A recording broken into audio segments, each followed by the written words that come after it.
Hi everybody, it's Gail from Gail's Bookish Things. This is my original Traveler's Notebook purchase.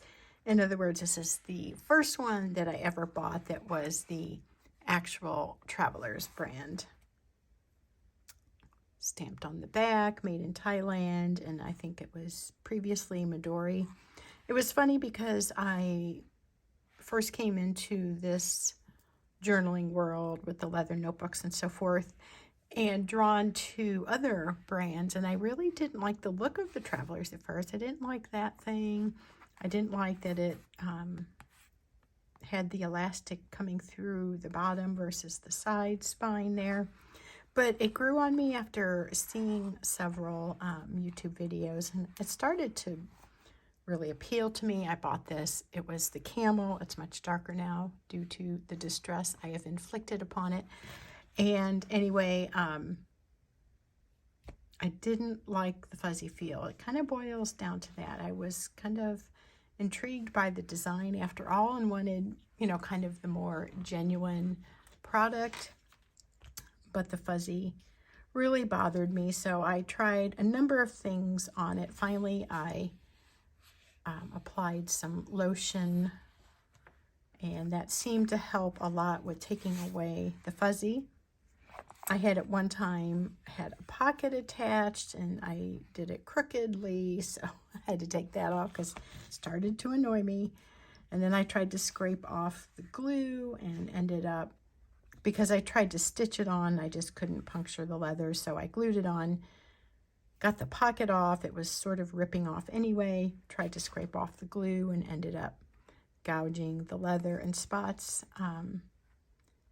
But I finally got it all off with a fine razor blade. And I actually, as sad and beat up as it looks, I'm actually liking it better because I just was not drawn, as I've said, to the more suede feel of it. And so now, even though it's maybe not quite as slick as a leather that just comes slick, such as this Galen leather in brown, this has a lot of appeal to me now. I'm actually liking the beat up look. Katja she's on Instagram, Lika39, get those numbers mixed up. Anyway, she and I have kind of named our beat up Traveler's Notebooks as Poor Guy. So we're going to fix up Poor Guy a little bit. Now, I'm not trying to refresh him at all because I like the distress look, but if you can see, the original elastic is wearing thin down to the actual elastic piece on there. And so this is just super droopy, and that is unappealing to me. So I wanted to switch out the elastics. Some time ago, I bought this set. There's some brighter colors. I kind of like the orange. I like this golden brown. That's kind of like what's on there now. I've used some of it. I feel like that just might be too bright for this kind of beat up looking leather. I have this little bit left that I think would actually work, sort of a mustard yellow, and then a deeper green. I have this one from my recent Galen purchase, but again, I feel like that is too bright for this leather, if that makes any sense. This more subdued green, deeper tone might work. And then I have this from, I think, an Etsy purchase. It's a nice, pretty stiff leather. Some of the are leather elastic. Some of these bigger ones are just really stretchy, like you go and go. This has some sturdiness to it. Kind of like that. This almost, to me, looks like it has sort of a purple undertone. Not sure if I like that or not. And those are the same. But anyway, I guess we can start with, I would be able to just pull this out, but because of the coin in there, we will just untie it. Maybe. You know what? We'll just snip it because the elastic is pretty much shot anyway. Might be able to see there. It's just really pretty sad looking. So I think poor guy is at least deserving of a little bit of TLC. He's been so abused in his short journey in my home. So we'll give him new elastic. I feel like maybe this is not quite long enough. By the time I have a knot in it, I think it's going to be just a little too tight on there. This gives me a little more wiggle room. And this would be a good time to switch out my charm.